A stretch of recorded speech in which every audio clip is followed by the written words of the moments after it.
আমল হলো সাহারি তো খাবো ঠিক আছে, কিন্তু সেটা শেষ সময়ে খাওয়া, দেরিতে খাওয়া। সাহারি কি আগে খাবেন না শেষের দিকে খাবেন? শেষের দিকে। কেন? কারণ নবী করিম সাল্লাল্লাহু আলাইহি সাল্লাম বলেছেন, লা ইয়াজালুন নাসু বিখাইরিন মা আজ্জালুল ফুতুর ওয়া আখারুস সাহুর।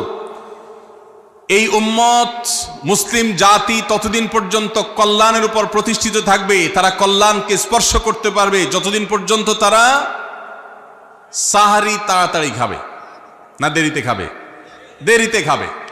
আর ইফতার তাড়াতাড়ি করবে। তাহলে সাহারি দেরিতে খাওয়া হলো সুন্নত। আমাদের দেশে গ্রামে অনেক মুরব্বীরা এখনো আছেন, রাত 12টা 1টা 2টা বাজে সাহারি খেয়ে শুয়ে থাকেন।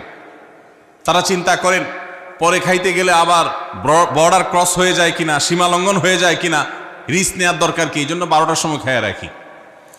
এটার কারণে সাহারি খাওয়ার সওয়াব পাবেন ঠিকই, কিন্তু দেরিতে সাহারি খাওয়ার যে সুন্নত, সেই সুন্নত আদায় হবে না। এই জন্য দেরিতে খাবেন। দেরিতে খাওয়ার মানে আবার এরকম দেরি না যে আপনি আর মুয়াজ্জিন সাহেব দুজন কম্পিটিশন করছেন, আপনার হাতে খাবারের প্লেট আর মুয়াজ্জিনের হাতে মাইক, আপনি আগে শেষ করেন আর মুয়াজ্জিন আগে আজান দিবে, কম্পিটিশন চলছে। এত দেরি করে একেবারে লাস্ট মিনিট পর্যন্ত খাওয়া সুন্নত নয়। কথা কি বুঝাতে পারছি?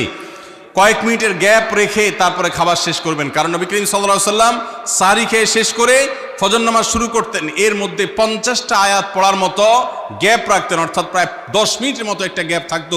এই জন্য আমরা একটা গ্যাপ রেখে তারপর সাহারি শেষ করব। অর্থাৎ ফজরের আজান যদি হয় উদাহরণস্বরূপ 5টা 25 বা 30, তাহলে আমরা 2-4 মিনিট আগে সাহারি খেয়ে শেষ করবো ইনশাআল্লাহ। তাহলে সাহারি দেরি করে খাওয়া, শেষের দিকে খাওয়াটা সুন্নত। আল্লাহ আমাদেরকে আমল করার তৌফিক দান করুন।